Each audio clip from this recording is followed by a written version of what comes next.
We're now 3 years from the peak in the Toronto real estate market, and the February stats just came out for 2025, and warning, we basically went from peak to bleak. We're going to break down those market stats in 3 minutes or less for this video, and hit that like and subscribe button so you get updated when the full video comes out, breaking down all those numbers. Let's jump right into the February 2025 key takeaways for the month. First key takeaway, we are 3 years from the peak. So it's really interesting to look at what 3 years of data has done since the peak of the market. And there are some reasons. We will also put out a February 2022 versus 2025 video coming soon. Peak to bleak, this was one of the slowest sales months in all of time for the Greater Toronto Area in the month of February. So many unknowns going on economically. We do have new leaders in power. We have a government that's currently on hold. If we take a look at the variable rates, they have not changed. There was no Bank of Canada meeting in February. There is one coming up on March the 12th. Tariff talks have actually had the bond market on a bit of a roller coaster. We saw fixed rates go up throughout the month of February, come down throughout the month of February, a bit of a mix there. If you are considering making a move in 2025, speak to a mortgage specialist, mortgage broker to lock in your rate. And if it does go down, you can always get a better rate in the future. If we look at condos, and all the talk has been about how slow condos are, condos actually made up 50% of the sales in both January and now in February. And I find that's a very interesting thing to note, is that condos made up 50% of all sales in February. And that's the same story as what we saw in January. So even though condos have been slower or there's more inventory on the market, and when we break down Toronto core CO1, CO8 and see what those numbers actually look like right now, those are definitely up month over month and year over year. But if we take a look at what's been selling, the condos that are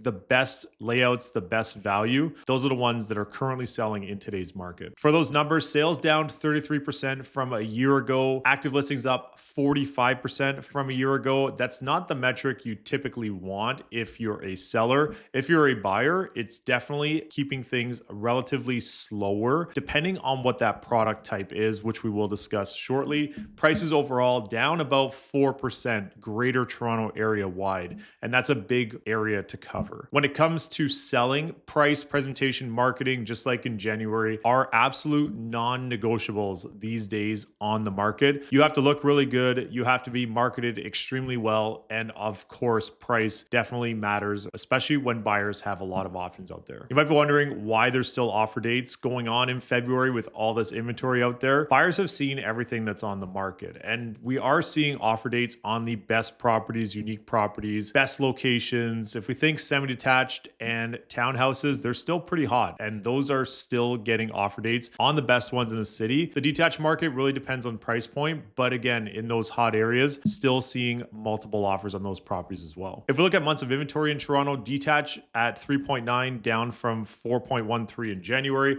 Semi-detached, basically the same as January, 2 months of inventory. 2 months is that metric where we typically see offer dates going on. So if you're looking for a semi in the city of Toronto proper, you will be competing on that property, especially in areas like Roncy, Bloor West, Leslieville, Danforth. The best areas are still getting offer dates on those properties. Townhouses, row houses, that's actually down months of inventory, down to 2.8. So that's also starting to become more competitive. As the semi-detached properties are selling, people may start going to rows and towns. That's where we're seeing more activity in that market. And condos overall going from 6.07 in January to 6.5 months of inventory in February, which is very much a buyer's market for condos. And as mentioned, the best layouts, best value in the best locations are the ones that are currently selling in today's market. If you want a more in-depth breakdown on a specific area, specific property type, click on that first link or scan this QR code and book in a discovery call at a time that works for you. I'm Michael Ouzas. Thanks for watching.